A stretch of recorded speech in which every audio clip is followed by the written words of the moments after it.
Hi friends, now let's study each of the Himalayas in detail. That is the Great Himalayas, map based question from the Great Himalayas, Middle Himalayas, map based question, and thus Outer Himalayas and uska map based question. Now what I am doing here is to make sure that your lecture doesn't get too boring. I am dividing this each and every lecture, Great Himalayas, uska major map based questions, a smaller lecture. Again same with the other two ranges of the Himalayas. But before that, let us again understand that how are the Himalayas. This is the Tibetan Plateau region. After that we have the Great Himalayas. After that we have Middle Himalayas, Shivaliks, the plains and the Peninsular Plateau region. Now you see in the map, there is one line which I am drawing here. There is second line which I am drawing here, and there is a third line which I am drawing here. The first line, that is the line which lies between the Tibetan Plateau region and the Greater Himalayas, is what is known as an Indo-Sangpo Suture zone. That is, it is a line. This is the Great Himalayas. I will draw it with the help of the. If these are the Great Himalayas, they are series of continuous mountains which then bend southwards and they continue, and afterwards the Himalaya continue downwards. To the north of this straight line is the Tibetan Plateau region, and this red line is what is the Great Himalayas. Now between the Great Himalayas and the Tibetan Plateau region, there is a rift valley, or there is a kind of an fault through which river Indus flows, through which river Brahmaputra flows. So this is known as an Indo-Sangpo Suture zone. Now what kind of a fault is this? This is one fault which lies between the Tibetan Plateau and the Great Himalayas. This is other fault. So this is one is the fault which lies between the Tibetan Plateau and the Great Himalayas. There is second fault which lies between the Great Himalayas and the Middle Himalayas. There is a third fault which lies between the Middle and the Shivaliks, and then there is a fourth fault. Why fault? Because whenever the compression occurred, whenever the folding occurred, the folding was so intense due to Indian plate and the Asian plate that some fracture happened along the plate margins, and therefore this is a fault. A fault which separates the Tibetan Plateau from the Great Himalayas is known as ITSZ, or it is known as an Indo-Sangpo Suture zone.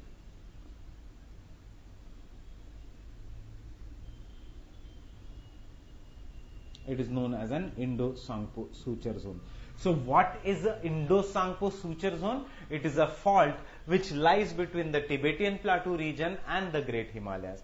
How does it lie? Let us see how does the Indus River flows. Indus River and the Brahmaputra River originate somewhere from the Mansarovar Rakas Lake. Indus River flows and then takes sudden bend towards India and Pakistan.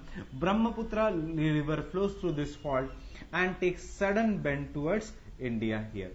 Now this two areas of the sudden bending is known as, are represented by the two syntaxial or hairpin bend in the Himalayas. So the Brahmaputra here is known as river Sangpo, and the river Indus is obviously known as river Indus, and in this region we will do it is known by some different name, and Singhe Kabab. And so what is that river? So we will do that later on. So this is known as an Indo-Sangpo Suture zone. So remember, where is the Indo-Sangpo Suture zone located? Indo-Sangpo Suture zone is between the Tibetan Plateau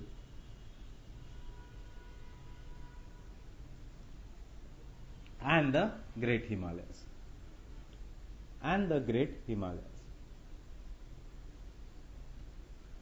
Now how are these Great Himalayas? These Great Himalayas are, why the name Great Himalayas, or how are they? They are more or less series of a continuous mountain system which are having maximum height, and because they are having maximum height, they are known as a Great Himalayas, or they are known as a Himadri, or they are known as Himadris, or they are known as a Central Himalayas.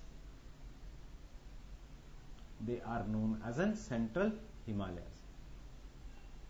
So the Great Himalayas, Himadri, or the Central Himalayas are the world's highest mountain system, which will be having the highest mountain peaks in the world. Mount Everest, से लेके त्रिशूल, Dhaulagiri, बंदरपुंज, Gangotri glacier reason, Nanda Devi, Kanchenjunga, Namcha Barwa, नंगा पर्वत, all are located in this great Himalayas. This great Himalayas extend from the two ends of Nanga Parvat in the western part. They extend from the Nanga Parvat to Namcha Barwa here, to the Namcha Barwa region. In this region, obviously it is going slightly above the India, so it extends to Namcha Barwa in this region, and then takes sudden southward bends towards India. So this is the Namcha Barwa.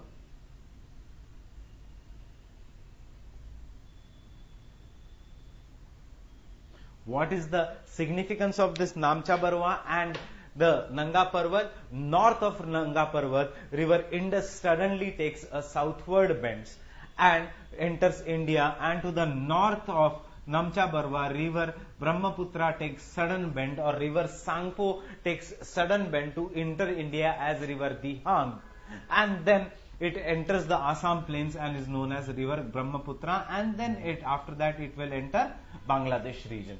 So what is about the Great Himalayas? Remember, the Great Himalayas are the highest mountain system in the world, and therefore the name is the Great Himalayas. They are known as Himadri because Him means ice, and the most of the peaks in this region are covered by ice throughout the year, and therefore Himadri, because these are the highest Himalayas. These are also known as Central Himalayas. Don't get confused. Great Himalayas are known as Central Himalayas, while the Middle Himalayas are somewhat different. So don't get confused between the Middle and the Central Himalayas. So what are the things about the Great Himalayas you have to remember? These are the highest mountain systems, having loftiest of the peaks. So these Great Himalayas are also known as Himadri or Himachal. The average height here is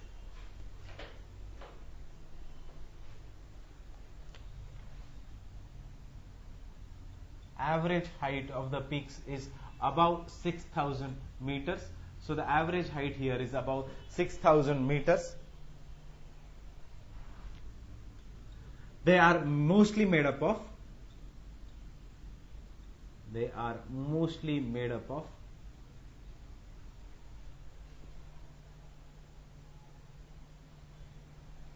granite and gneiss.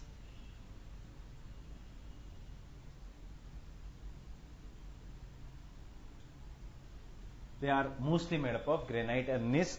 Granite is we have done batholith is what is batholith in the igneous rock. We did that batholith forms the base of a mountain.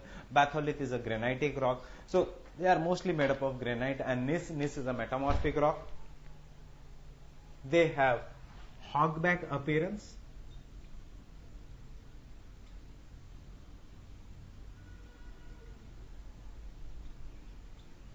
And now one thing I forgot in the introductory lecture, but see how I draw the Himalayas. I draw the Himalayas this way, then a gentle slope, then a steep slope, then a gentle slope, then a steep slope, then a gentle slope, then a steep slope. So any Himalayan mountain is having, which is this part, this is the Tibetan Plateau region, that is, it is the Tibetan Plateau is to the north, that means this is the northern part and this is the southern part. So the Himalayas, any kind of Himalayas, I have the northern slopes are somewhat gentler, the southern slopes are steeper. So any Himalayas, be it Greater Himalayas, be it Shivalik ranges, be it Middle Himalayas, they are having a northern slope is steep while the southern slope is somewhat gentle. They have exactly opposite. They have steep southern slopes.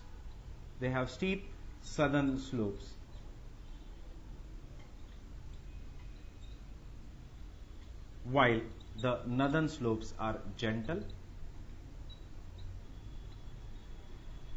While the northern slopes are gentle.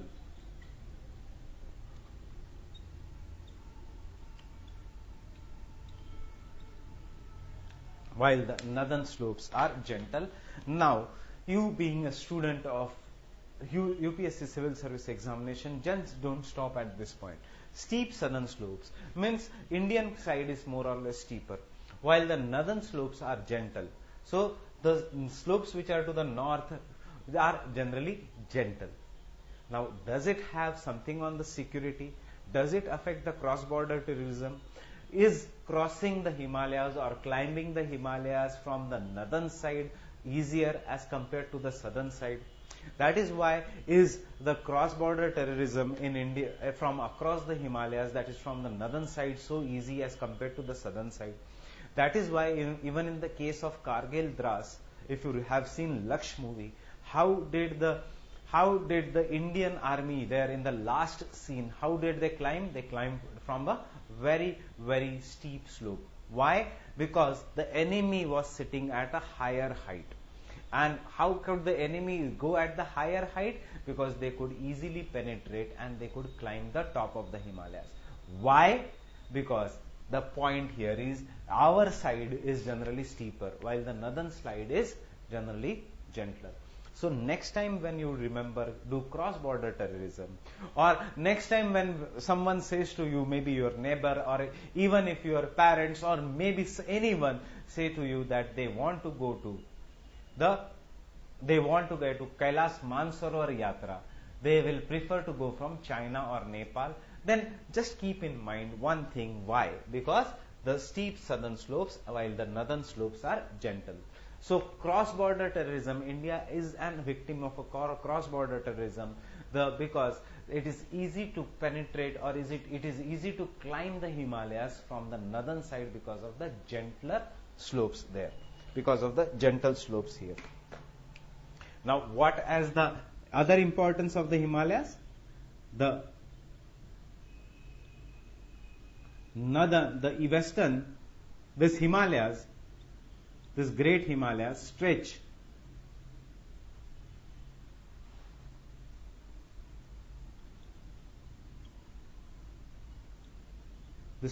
or they run in, stretch is not a right word, they run in east-west direction. They run in the east-west direction from Nanga Parbat,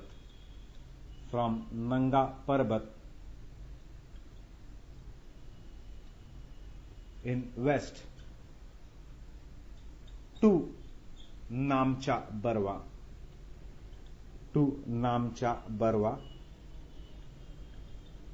in the east,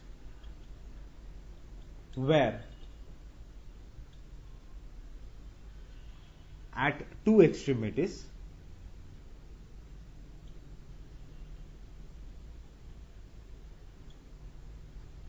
the Himalayas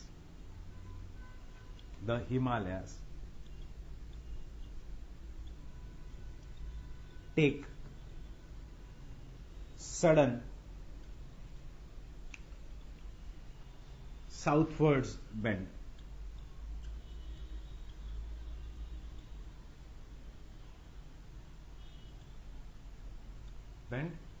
Known as an hairpin bend.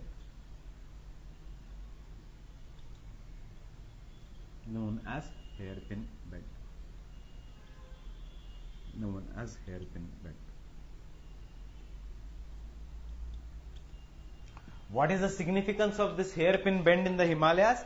One significance is river Indus suddenly enters the India and Pakistan, that is the Indian subcontinent region, from the hairpin bend of what? Nanga Parbat. So, yahan se river Indus suddenly enters. That is why I have kept a gap here in this region. And what is the significance in the Namcha Barwa? That is in the Arunachal China border. Where is Namcha Barwa located? In the Arunachal China border, Namcha Barwa is located. And yahan se the river Brahmaputra, which is known as river Sangpo, suddenly takes a bend to enter India, where in India, in Arunachal Pradesh, it is known as, Sangpo is known as river Dihang. And afterward in Assam it is known as river Brahmaputra. So the Namcha Barwa mein se river Brahmaputra takes sudden bend.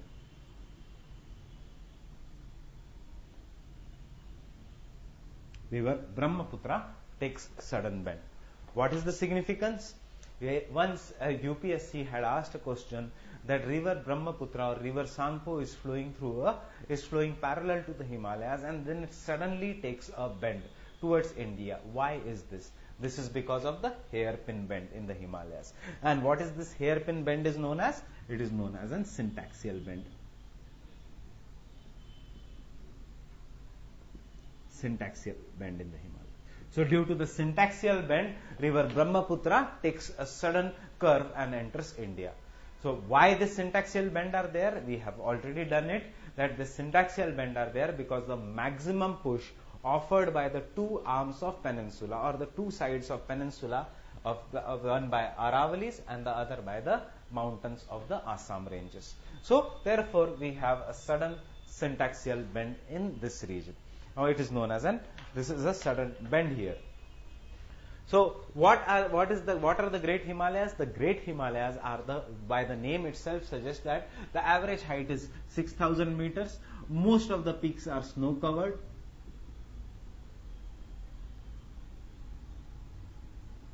Most of the peaks are snow covered. And because most of the peaks are snow covered, they are also known as Himadri, and they are also known as the Central Himalayas. These are mostly made up of granite and gneiss. They are having hogback appearance. I told you that any mountain will have an hogback appearance because of the anticline and syncline. They have steep southern slopes, while the northern slopes are gentle, related with the cross-border terrorism in India. They run in east-west direction from Nanga Parvat to Namcha Barwa, where the two extremities of Himalayas take a sudden southward bend known as a hairpin bend or the syntaxial bend. Significance is near the Nanga Parvat, Indus river enters India and Pakistan region, and near the Namcha Barwa, Sangpo river enters Arunachal Pradesh as Dihang, and later in Assam it is known as a river Brahmaputra. So these are the significance of Himalayas. Obviously you should know what are the major peaks of the Himalayas.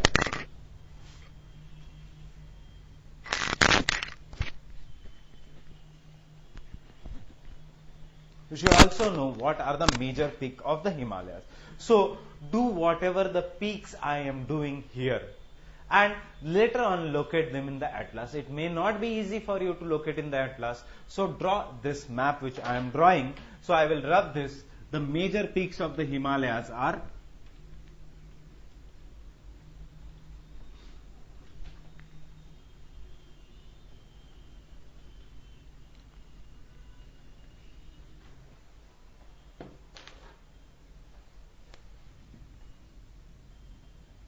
it's easy to draw it so that the more processing you do, the more drawings you do, the thing will be more proper in your mind.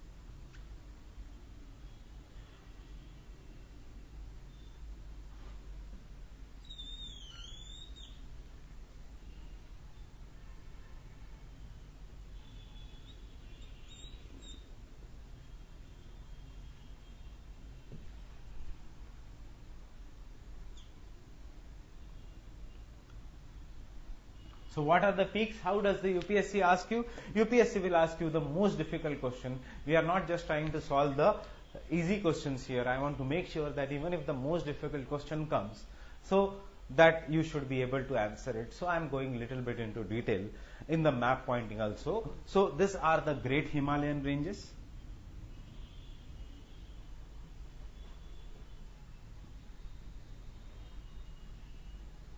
These are the Great Himalayas. They are known by different names. What are their names? Not important from GS point of view. यहाँ पे the important peak is what? You know that the important peak is Nanga Parvat.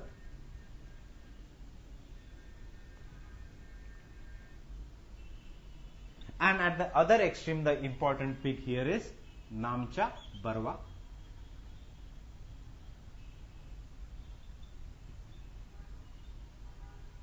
Namcha Barwa. Where is Nanga Parvat? In India, in the Great Himalayan region. Where is Namcha Barwa? In India, Arunachal, that is Arunachal, China border. And Namcha Barwa is an important peak here. The other important peaks are in the Uttarakhand region. They are the Bandar Punch. It is the Bandar Punch. क्या है इसका significance? We will do it later on when we'll study the Gangotri, Yamunotri river system. The other important peak here is Kamet.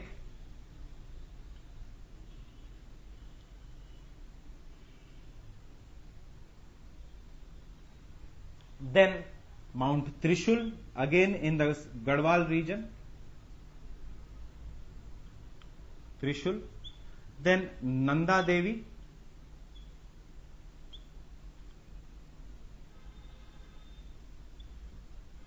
Nanda Devi. So the peaks from west to east are Nanga Parvat, Bandar Punch, Kamet, Trishul, Nanda Devi. But after that, we will do some of the important peaks of the Nepal region also. If you can remember very well, if you don't remember, don't worry. Extra knowledge won't hamper you. The right kind of an extra knowledge. So, Dhaulagiri mountains.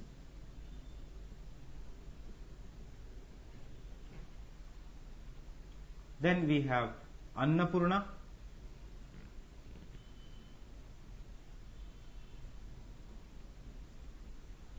We have Annapurna. Then we have Mount Everest.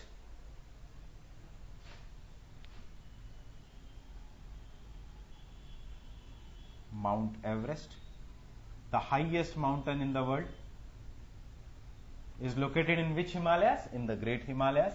Then we have Kanchenjunga, which is located at the border of Nepal and India in Sikkim. It is the second highest peak of Indian Union, while the highest peak of the Indian Union is not in the Himalayas, but it lies in the Karakoram mountains, that is the Trans-Himalayas. We will come to that later on. It is Kanchenjunga.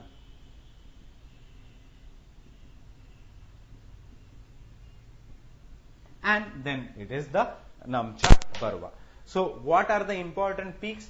If the question comes, what are the important peaks? How the question will be? The question will be, arrange those peaks. Arrange the peaks of the Himalayas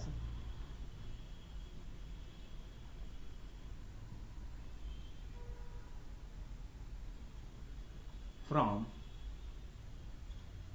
east to west or from west to east. East to west. And you may be given options such as Mount Everest, Kanchenjunga,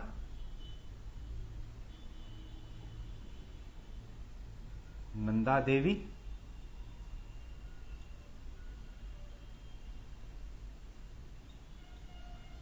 and Nanga Parvat. Nanga Parvat. So what is the right answer?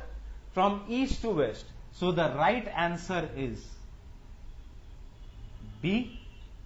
After that we have Mount Everest. So A. After that we have Nanda Devi. C. And after that we have Nanga Parvat. So this way the questions can be asked. That is arranged mountains. So remember these mountains. Don't do too much into detail. Even if you are finding this much big, how to remember? Obviously you know that Nanga Parvat is the western border and Namcha Barwa is the eastern border. Most of you must be knowing that the Kanchenjunga lies between the border of Sikkim. From Gangtok we can see the Kanchenjunga in the Sikkim, that is in the Sikkim Himalaya border. So have a location of Kanchenjunga. Mount Everest is here. Even if you don't remember Dhaulagiri, it is fine. Even if you don't remember Annapurna, it is fine. Remember Nanda Devi. Why remember Nanda Devi? Because Nanda Devi is an important biosphere reserve in India.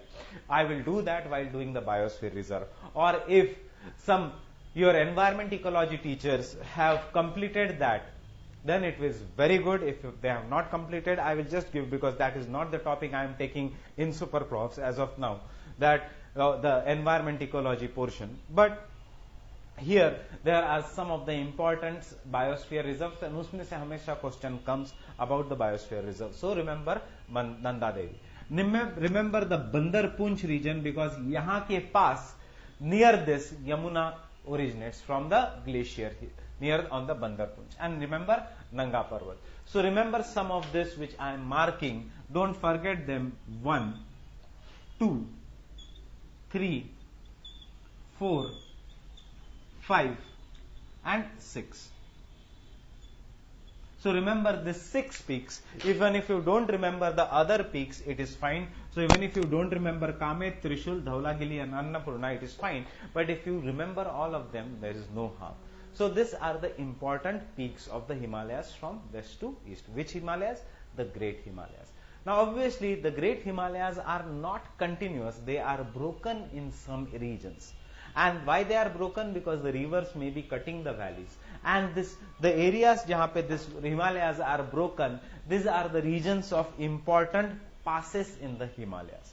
So what are these important passes in the Himalayas? Along with the map pointing, I will do in the next lecture. So till the time, thank you very much.